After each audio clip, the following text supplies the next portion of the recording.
Hey guys, in today's video, I'll show you how to install the Dashlane extension in Chrome. First, open Chrome and go to the Chrome Web Store. And once you're there, search for Dashlane Password Manager on the search bar. Next, click Add to Chrome. A confirmation dialog will pop up.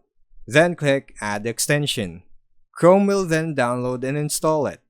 After installation, a new Dashlane window will pop up, asking you to sign in or create an account.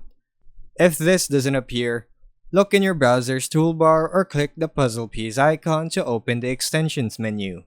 Find the Dashlane icon and click the pin icon to pin it to your toolbar for easier access. Once the extension is added, click the Dashlane icon.